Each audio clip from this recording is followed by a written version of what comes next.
기본적인 내용을 본인이 알고 가셔야 됩니다. 왜? 똥이 된장이 찔러 보기 전에 똥 냄새 나면 피해 가셔야 되는 거죠. 아시겠죠? 반갑습니다. 김 사장입니다. 현직 부동산 중개업 소장으로서 제 경험과 지식을 여러분들과 공유하려고 영상을 촬영해서 올립니다. 자, 오늘은 전세 사기 예방을 위해서 우리가 알아둬야 될 기본적인 내용, 그리고 놓치면 안 되는 내용, 그리고 가장 요즘에 말이 많이 나오는 공중개사 사무소, 즉 중개를 통해서 전세를 구했을 때 우리가 해당 중개업소가 괜찮은 곳이냐 좀 이상한 곳이냐 어떻게 알 수 있느냐, 이거를 알 수 있는 방법을 제가 설명을 통해서 여러분들께 알려드리도록 하겠습니다. 우선 전세라는 거를 그냥 간단하게 설명을 드릴게요. 해당 우리가 주택을 사기는 좀 오묘하기 때문에 필요해가지고 해당 집을, 내가 살기 위한 집을 세를 주고 얻어서 사용 수익하고 나중에 반환하는데, 여기에서 우리나라에서 보면은 대부분 보증금 얼마에 월세 얼마, 그리고 전세. 근데 어차피 보증금 얼마에 월세 같은 경우에는 다 아시니까 생략할 거고, 전세 같은 경우에는 우리나라에만 있는 제도예요. 해당 주택 사용 수익할 임대차 주택에 대해서 시세의 50%에서 70% 되는 보증금을 걸어놓고 내가 1년이든 2년이든 해당 기한 정해놓은 만큼 사용 수익하고 다시 임대인한테 돌려주고 임대인한테 다시 보증금을 반환받는 제도예요. 법으로 막 이렇게 복잡하게 설명하면 또 헷갈릴 수 있으니까 단순하게 설명을 드리는 거예요. 제가 좀 단순하게 설명드리는 사람이라서 그렇습니다. 자, 왜 지금 단순한 제도인데 전세 사기라는 용어가 제가 처음에 제목을 넣은 이유가, 요즘에 작년 8월, 7월 달부터 전세 사기 낌새가 보이면서 뉴스도 나오고, 특히 이제 전세 반환, 보증금에 대해서 반환, 보증보험에 대해서 사고건이 많이 도래를 했기 때문에 이게 점등적으로 늘어나면서, 원래 같으면은 여러분들이 전세를 구해야 되는데 전세를 안 구하고 월세를 구한다든지, 전세를 구할 때 부동산 소장을 의심한다든지, 아니면 임대인을 의심해서 아주 나쁜 사람으로 판단하지 마시라고. 왜? 본인이 알고 대처를 해야지. 그게 사기인지 아닌지, 문제가 없는지 알아야지 마음 편하게 내가 계약을 하고 집을 알아보고 중개소 소장을 통하든지 개인 간 거래를 하든지 그렇게 할 거 아닙니까? 아시겠죠? 전세는 쉽게 얘기하면 임대차 중에 내가 목돈을 걸어놓고 월세 나가는 거 없이 살다가 나갈 때 돈 돌려받고 끝나는 거예요. 자, 그럼 이 전세 대상 주택은 어떤 게 있을까요? 그냥 주위에 많이 보는 아파트, 그 다음에 도시형 생활주택, 빌라, 원룸, 단독주택, 그 건축법상 얘기하면 집합건물에 다세대주택에 다가구주택, 다중주택에 단독주택 이렇게 나오겠죠. 그 다음 부회적으로는 촌집이나 모가주택도 주택임대차보호법상의 대상입니다. 굳이 주택임대차보호법 길게 보실 필요 없고 그냥 듣기만 하세요. 아시겠죠? 대부분 많이 들어보셨을 거예요. 자, 이 상황에서 우리는 전세를 이제 알아봐야 될 거예요. 여러분들도 아시다시피 전세는 어디서 알아봐요? 요즘 같은 때는 이제 부동산 가고 중개업소 가고 직방이나 다방이나 교차로, 벼룩시장, 블로그, 카페, 네이버 카페, 이거 아닙니다. 네이버 카페, 유튜브, 그리고 지인, 이렇게 해가지고 정보를 알 수 있겠죠. 다만 그게 이제 본인이 오래 살았고 알고 있는 지역 같으면 찾아보기 쉬우실 건데, 내가 전혀 일 때문에 애들 학교 아니 본인 학습 여러 가지 여건 때문에 이동을 해야 되는 상황이고 타 지역이다, 모르는 지역이다. 그럼 결론적으로는 어디 쪽에 알아보시려고? 저는 그 동네 제일 오래된 부동산 알아보시라고 하고 싶어요. 그리고 이걸 아시는 분들 많으실 거예요. 왜? 그 동네 부동산을 찾아보는 중에서 그래도 오래된 부동산들은 잘 하시기 때문에 오래 하셨고 그만큼 단골도 많으시고 협상력도 좋고 본인이 무엇이 부족한지 그리고 도움 받아야 되는지 그리고 복비를 낸 만큼 중개 수수료를 낸 만큼 도움을 받으실 수 있어요. 자, 그러면 직방다방 뭐 그런 식으로 일단은 알아본 와중에 부동산 중개업소도 있을 것이고, 자, 직접 임대인,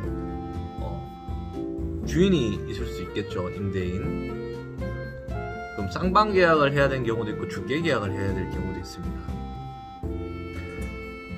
이 두 개 계약 조건에서 우리가 직접 다이다에 붙는 계약하고 중개 계약을 했을 때 내가 받아들인 정보의 양이 달라요. 왜? 중개업소 통하면 결론적으로 내가 복비를 중개 수수료를 주기 때문에 기본적으로 알 수 있는 내용은 다 알 수 있고 어느 정도 보호는 받지만은 개인 간 거래를 할 때는 내가 알아보고 임대인의 말을 듣더라도 본인이 어느 정도 생각을 하고 알고 있는 지식을 바탕으로 정보를 파악을 해야 돼요. 그러고 난 뒤에 이런 내용이구나 파악하고 가셔야 됩니다. 파악은 하라고 했지만은 중요한 거는 임대인이 여러분들을 속일 수도 있고 중개업자가 여러분을 속일 수가 있습니다. 이 불신 가득한 세상, 일단 의심부터 해야 된다. 이거 참 머리 아프지 않습니까? 그러니까 내가 부동산에 대한 제반 지식이 없다. 그럼 이 내용을 그냥 가볍게 듣고 몇 번을 들어보면 흘려 듣더라도 우리가 합리적인 이치상 봤을 때 결과가 나와요. 왜? 이 사람이 거짓말 하냐 안 하냐, 사기를 치냐 안 하냐, 이걸 알 수 있습니다. 가장 큰 문제가 되는 거는 중개업자가 왜곡된 정보를 알려줘가지고 본인이 전세 사기를 당할 경우인데, 그거는 정말 의도한 사항대로 흘러가는 거기 때문에 가장 위험한 거고요. 그 다음에 직접 거래해서 임대인이 본인한테 기만 사기를 해서 전세 사기를 당한다. 정말 그거는 범죄입니다. 이 두 가지 부류에 있는 사람들 제외하고 나머지는 다 믿어야 되는데, 이 세상이 지금 현재 요즘에 원체 뉴스에 많이 전세 사기가 많이 나오다 보니까 부득이하게 의심을 해야 됩니다. 근데 의심하기 전에 본인이 먼저 알아야 될 내용을 알고 난 뒤에 의심하는 게 더 낫겠습니까? 자, 부동산에서 이제 우리에게 알려줄 수 있는 내용은 뭐냐 하면, 전화를 했을 때 여보세요, 예, 수고하십니다 사장님, 여기 어디 아파트 원룸 전세 아니면 빌라 전세, 아파트 전세 이렇게 알아보려고 전화를 드렸습니다. 입주는 언제까지 입주를 할 거고 보증금은 제가 어느 정도 준비가 가능합니다. 기본적으로만 알려주세요. 애완견을 그거는 굳이 이후의 얘기고, 그러면 그걸 기준으로 이제 부동산 소장이 알려줄 거예요. 이런 집이 있고 몇 층에 몇 평에 수리가 됐고 안 됐고 도배가 돼 있고 안 돼 있고 언제 입주 가능하냐, 이걸 알려줄 거예요. 그리고 일 잘하는 소장님을 어떻게 하냐면, 팩트가 지금 전세자금대출을 이용을 하실 거예요, 아니면 지금 그대로 들어오실 거예요, 이래 여쭤봐요. 근데 100에 거의 한 90 정도의 전세 계약자분들은 전세자금대출을 활용하길 원해요. 왜? 정책자금으로 전세자금대출을 빌릴 수 있는 방법이 많기 때문에 금리대가 1%에서 3%대 너무 좋잖아요. 그거를 물어보는 소장님들이 있어요. 그럼 그 사람 잘하는 거예요. 왜? 이 사람의 성향이나 니즈를 찾는 걸 원해서 미리 꺼낸다는 거죠. 왜? 전세자금 대출에 대해서 알고 있으면은 이 사람이 나중에 전세 퇴거 시에 보증금 못 돌려받을 때 전세 보증금 반환에 대한 보험, 전세 보증금 반환 보험을 가입을 하는 전세자금 대출을 연결해 줄 수도 있고, 아니면 별도로 보험에 대해서도 알려주실 거예요. 너무 좋잖아요. 부시내가 날아가도 되고, 그 복비 주시면 돼요. 그리고 신혼부부다. 신혼부부는 일단은 하나의 세대를 이루려고 하는 남남이 만나는 거예요. 그 신혼부부가 전세를 구한다? 신혼부부 전세자금 대출에 대해서 기본적으로 아시는 소장님들이 너무 많으실 거예요. 근데 모르시는 분들도 있을 거예요. 그분들은 일단 생략하겠지만은 거의 대부분이 신혼부부 전세자금 대출을 알고 계세요. 통화 몇 번만 해보시면은 본인이 은행 다니면서 알아보는 것보다는 중개업소 소장님이 더 잘 알려주실 거예요. 이 지금 영상을 듣고 계시는 분 중에서도 신혼부부 때 기억하시죠? 있으신 분 있을 거예요. 그렇게 해가지고 전세자금 대출 받으셔 입주하신 분들이 있으실 거고, 그 상황에서 또 들어가 보면은 뭐 청첩장을 준비하라는지 청첩장이 준비되어 있느냐 뭐 이런 부수적인 질문도 있어요. 그러면은 믿고 들어가는 거예요. 너무 소론이 또 길었다. 죄송합니다. 자, 이 전셋집을 구하는 과정인데 우리가 가장 기본적으로 알아야 될 게 뭘까요? 이 전셋집이 시세하고 맞냐? 첫 번째, 시세. 왜? 아파트 매매가는 3억인데 전세는 2억이다. 그렇지, 맞아요. 왜? 시세 비율상 2억 기준했을 때 나누기 3억. 그러면 66% 비율 나와요. 나쁘진 않아요. 괜찮아요. 대신에 선순위 대출이었고 본인이 1순위 조건이에요. 가능하겠죠. 그리고 선순위가 있는 경우에는 아파트도 있겠지만은 특히 이제 다가구주택 원룸 소액 임차 보증금 계산하고 선순위 보증금을 계산했을 때 만에 안에, 그리고 선순위 보증금과 선순위 근저당권 그걸 기준 계산을 해서 본인이 들고 와야 될 보증금과 계산을 맞춰가지고 만에 하나 이 다가구주택 원룸이 경매가 들어갔을 때 본인이 돌려받을 수 있는 최우선 변제금이라든지 보증금을 어느 정도까지 확보할 수 있는 방법, 그리고 전세 반환 보증 보험, 이거에 대해서도 설명해 준 소장님 정말 대단하신 겁니다. 잘하시는 거예요. 자, 갑자기 또 딴 데로 흐르네요, 여기가. 그러면 이제 부동산에서 기본적인 정보를 일단 들어봤을 거예요. 그럼 나도 물어봐야 될 거 아닙니까? 그럼 여기 지금 현재 1순위 조건이 맞나요? 아니면 제가 뭐 선순위 대출의 다음에 들어가는 조건인가요? 아니면 기존 대출이 있는데 이거를 상환하는 조건인가요? 말소 가능한가요? 제 보증금을 지킬 수 있는 방법이 있나요? 이렇게 물어보세요. 그러면 해당 소장님은 또 답변을 가능합니다. 요런 방식의 이치에 맞게끔 설명을 해주세요. 뭐 말소한다든지 입주 시점에서 대출을 상환한다든지 아니면 대출 일부를 감액을 해서 본인 보증금 맞춰가 시세 비율에 80%든 75% 비율을 맞춰가지고 진행을 해주세요. 그럼 일단 들어는 다 봤을 거 아니에요. 자, 들어보고 이제 본인이 알고 있는 걸 이제 파악을 해봐야 되겠죠. 그 네 가지가 있어요. 본인이 알고 있어야 될 기본적인 사항은. 자, 시세 파악. 그 다음에 두 번째, 부동산 등기부 열어보잖아요. 부동산 등기부 상에 압류, 가압류, 뭐 경매라든지 권리침해 조건이 있냐. 그 두 번째 안에서 빌라나 원룸 같은 경우에는 혹시 무단 증축이라든지 불법 건축물로 인해 가지고 건축물 대장상 불법 건축물이라고 등재가 된 경우가 있어요. 이런 경우에 나중에 문제가 될 수 있기 때문에 그 부분도 부동산에서 집어서 얘기를 들어요. 왜?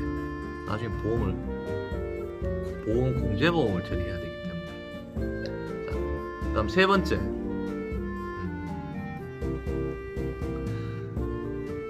집주인이 임대인이 국세 지방세 완납을 했는지, 국세 지방세가 연체가 있는지 확인하셔야 됩니다. 간혹 가다가 해당 집에 대해서 재산세라든지 뭐 다른 소득세, 지방세가 압류가 되는 경우가 있어요.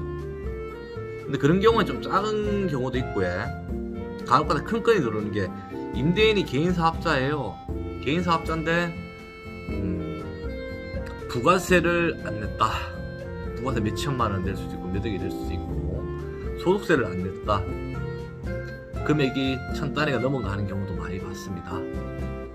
그리고 개인 사업을 영위 중에서 직원들 4대 보험을 안 넣었다. 그걸 가지고 압류가 되는 경우가 있어요.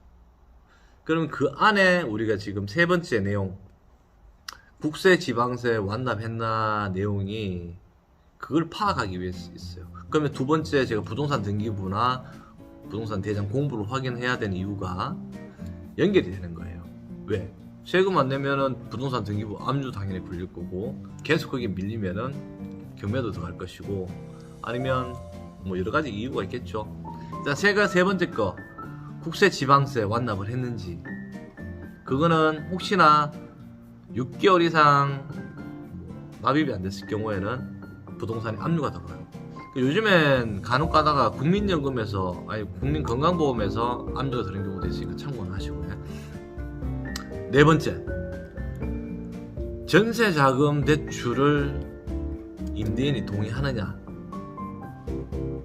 아니면 그 안에 전세자금 대출 안에 포괄적으로 들어가 있는 상품인데 전세자금 대출을 받고 나중에 이 사람이 퇴가할 때 전세 보증금 반환 보험이 가입이 가능하냐 아니면 자동 가입이냐 그 보증료 얼마 안 해요. 아끼지 마시고 내시면 돼요. 마음 편하게. 왜? 혹시나 만에 하나 임대인이 상황이 안 좋아서 돈을 못 돌려받으면 보증기관에서 본인 보증금을 미리 다 돌려받아요. 그리고 보증기관에서 구상권을 행사해서 본인의 예전 서류를 만들고 구상권을 행사해서 임대인한테 돈을 받아내요. 경매를 처리를 하든 어떻게든. 그럼 저거 알아서 하는 거지. 맞죠? 자, 이 네 가지예요. 시세 파악. 그 다음에 부동산 등기부 공부. 세 번째 국세, 지방세 완납 여부. 그거는 서류를 떼보면 돼요. 요새 부동산 가면 다 떼지고 본인들도 직접 거래를 하실 때 요청하실 수 있습니다. 네 번째, 전세 보증금 반환 보험 그게 가능한지, 즉 전세 자금 대출이 가능한지 그걸 물어보면 그 안에 대출 상품 안에 요즘에 원체 세입자 보호를 하기 위한 내용이 있기 때문에 전세 보증금 반환 보험에 대해서도 들어갈 수 있습니다. 그거는 본인이 알아보셔도 되고 임대인한테 여쭤보고 은행 직접 찾아가서 여쭤봐도 되고 아니면 부동산에서 중개업소에서 본인한테 알려줄 거예요. 저도 그렇게 알려줍니다. 대신 말이 많아요. 자, 이 중에서 시세 파악이란 부분이 있는데 첫 번째, 이 시세 파악에서 제일 잘 아셔야 될 게 아파트 같은 경우에는 KB시세라든지 부동산 테크라든지 하우스머치라고 해서 어느 정도 공적 기관에서 아니면 좀 인증된 기관에서 시세를 확인해서 알려주기 때문에 내 거주할 아파트의 시세가 매매가가 얼마에다가 전세가가 얼마다 그리고 혹시나 나중에 만에 하나 경매가 떨어졌을 때 내가 뭐 환가비율 즉 낙찰가비율 몇 %는데 내 보증금을 다 돌려받지 이런 거를 본인이 계산할 수 있어요. 왜? 쉽게 나오니까. 근데 이 시세 파악 첫 번째에서 문제되는 게 뭐냐면 빌라 그리고 나홀로 아파트, 신축 아파트, KB시세 없는 거 그리고 원룸 다가구주택 다가구주택이에요. 이런 거 같은 경우에는 시세가 없기 때문에 전세 사기 대상이 된다고 보시면 됩니다. 이 시세 없는 걸 가지고 장난을 치는 거죠. 그렇기 때문에 이 시세 파악 첫 번째 나홀로 아파트라든지 KB시세 없는 아파트 KB시세 없는 아파트죠. 나홀로 아파트 그런 것 중에서 아니면 신축 아파트라든지 그 다음에 빌라 다세대주택 원룸 다가구주택 단독주택 이 시세 파악을 잘 하셔야 돼요. 왜냐하면 의도적으로 몇몇 군데 부동산에서 짜고 시세를 유도를 해서 원분양가 1억밖에 안 되는데 2억이 시세라고 자전거를 해서 만들어 놓고 전세 보증금은 1억 5천이면 5천 남는 장사잖아요. 업자 기준하면. 업자는 분양 안 되는 거, 미분양된 거, 미입주된 거 좀 높게 파는 거고. 대부분 보면 어떤 특징이냐 하면은 그런 것들이, 물건들이 우리가 블로그나 카페를 들어가봐요. 유튜브나. 와, 정말 좋아요. 새 거고. 와, 피값 번쩍합니다.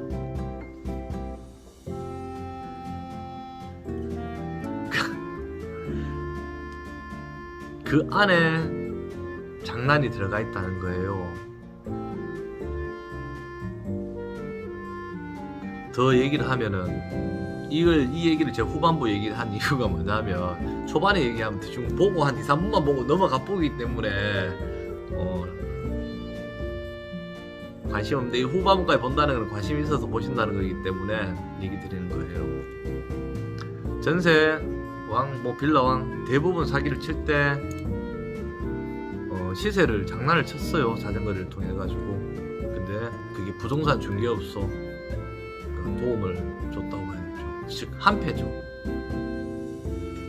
빌라든지 미분양 아파트, 신축 아파트든지 캡 시세가 없는 거, 시세가 없는 거 감정가 기준으로 나가야 되기 때문에 통상 3건 이상의 실거래가가 있으면은 표준이 되기 때문에 우리가 실적으로 정식 감정에 탁상 감정에 넣더라도 최근 실거래가 3건을 주위의 거를 평균치를 내가지고 해당 시세가 없는 거 아파트, 빌라나 원룸이나 시세를 통칭 잡아줍니다. 근데 전세를 처음 구하시고 초심자분들, 특히 이제 이 부동산이라는 거는 관심 있게 보지 않는 이상은 간과하고 있는 게 너무 많아요. 이것도 제가 줄여서 설명을 드리는 건데 아실 거예요, 여러분들도. 복잡하게 설명하면은 너무 머리가 아파요. 이 줄이고자 하는 게 너무 힘들어요. 이까지 설명을 했는데 아시는 분들도 아실 거고 겨우 타시는 분도 있을 거예요. 저도 지금 설명을 드리는데 약간 두 손은 없었을 수도 있을 겁니다. 꼭 파악하셔야 되는 건 시세. 첫 번째, 꼭 확인하셔야 됩니다. 두 번째, 부동산 등기부등본. 그 다음에 부동산 등기부등본 안에서 부동산 대장, 즉 공부가 확인이 됩니다. 왜 불법 위반 건축물 아니면 압류, 경매 이런 부분을 알고 가는 겁니다. 그리고 대출 얼마 남았는지, 내 이 선순위 채권 남아있을 때 내 보증금이 띄냐 안 띄냐, 그걸 확인하고자 하는 거죠. 세 번째, 집주인 국세지방세 완납증명서 요청하셔야 됩니다. 아시겠죠? 그래야만 됩니다. 국세지방세 밀린 사람들은 4대 보험도 밀려요. 건강보험, 고용보험, 직원들 산재보험도 다 밀립니다. 자, 네 번째, 전세자금 대출 되는 여부를 확인해야 되는 이유가 뭐냐면, 전세자금 대출 안에 세입자를 보호할 수 있는 전세 보증금 반환 보험이 끼어져 있습니다. 즉 보험회사에서, 보증기관에서 본인 보증금을 만기 시에 본인 세입자한테 주고 임대인이 못 줄 경우에 임대인한테 보증기관이 직접 임차인 대신에 싸움을 걸고 경매를 집어넣든 돈을 받든 그렇게 해가지고 청구를 한다는 거죠. 얼마나 좋아요. 편하고 머리가 안 아프고. 그 보증료도 싸요. 0.01%, 1억이면 한 2, 3만원부터 해가 20만원 사이 나올 거예요. 그 기준 참고하십시오.